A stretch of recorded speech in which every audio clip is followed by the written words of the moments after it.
Ya bu hafta neler oldu ya? Biliyorsunuz Fenerbahçe basket takımı Real Madrid'le basket maçı yapıyor. E, Ya ben izleyemedim. Sonrasında işte görüntüleri falan izledim. Yani çok güzel. Son saniyede Cici Datome giriyor işte içeri bırakıyor falan. Müthiş. 65-60. Bir de 2 dakika kala Twitter'dan baktım. Yenik durumda Fenerbahçe 6-7 sayı. Bir baktım maç almış Fenerbahçe. Aa süper. Ben de zaten bayılırım basketbola. Yani ben basketbol hastası bir insanım. 2-3 senede burada Ataşehir Arena'da işte kombine biletler alırdım. Habire giderdim falan. Müthiş bir atmosfer var.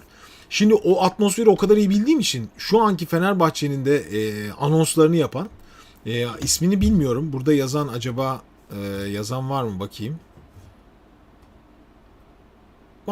İsmini bilmiyorum ama yazarsınız videonun altına. Zaten yayınlarım.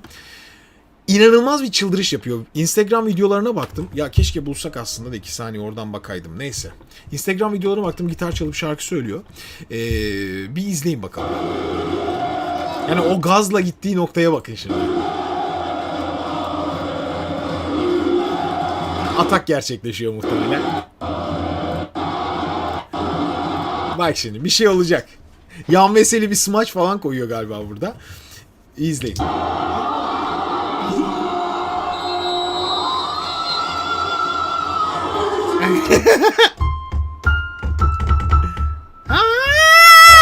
Çıktığı nokta acayip bir yere gidiyor.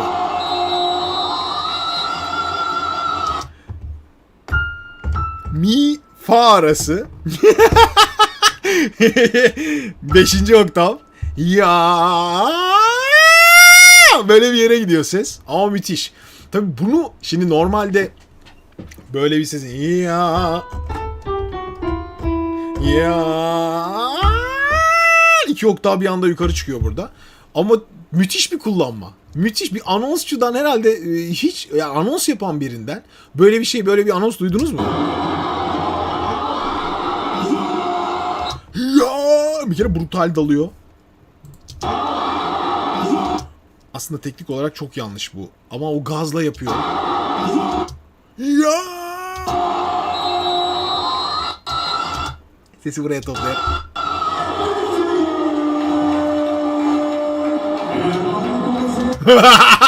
Dönüş nasıl?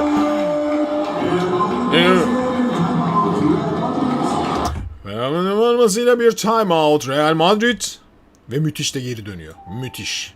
Müthiş. Çok renkli. Belki dünyadaki birçok spikere örnek bile olabilir. Çok ilginç. Baksana. Scream. Dönüşe bakın şimdi brutalden. Doğru pozisyona geri dönüyor. Yani şuraya geri dönüyor. Fenerbahçe formasıyla müthiş.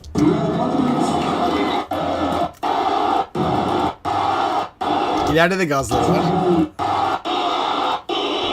Nerede vardı? Şuralarda.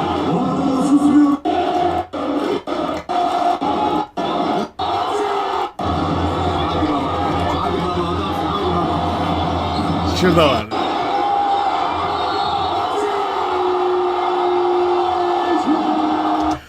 C yani C bakın aldığı ses C değil de C İyi E gibi açma. Yani böyle bir anons ve özellikle Amigo modlarında bütün harflerin açıldığını görürsünüz ya. C aslında Cici Datom yani. Cici dememek için veya bu açık ağızda bağırabilmek için Cici. Bunu normal şanda da kullanıyoruz biz. Ya şarkı söylerken de kullanabilirsiniz. Ah kalbi. Yani bim kalbim değil de kalbim. İ'nin yapısını bozarak kullanıyoruz. Aynısını yapıyor. Müthiş. C. O ben boğazda.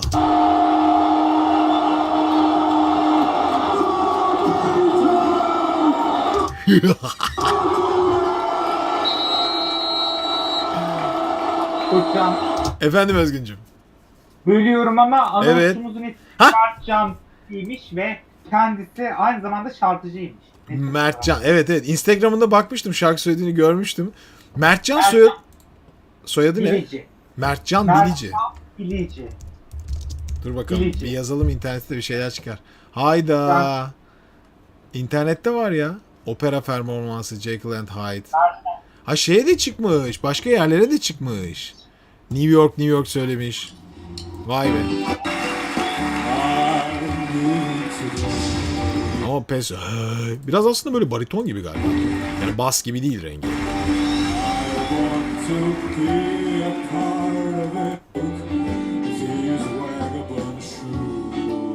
Shoes oluyor çünkü shoes. Hani shoes.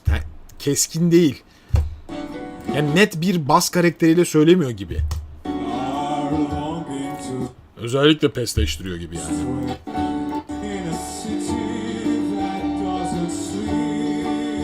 Bakın parlak, temiz kullanmayı çok iyi biliyor.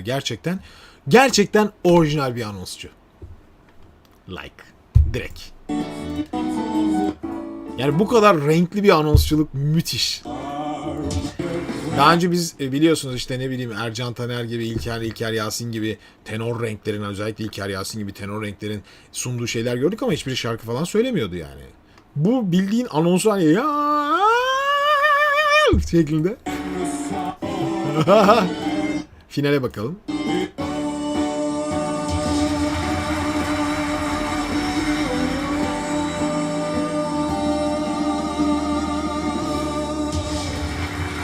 Gene o brutale yakın okuyor ama. Biraz rock kökenli bir şarkıcı ki. Bayağı bozarak okuyor. Peki. İlginç. Belki dikkatinizi çeker diye ben de şöyle bir bakayım dedim. Peki.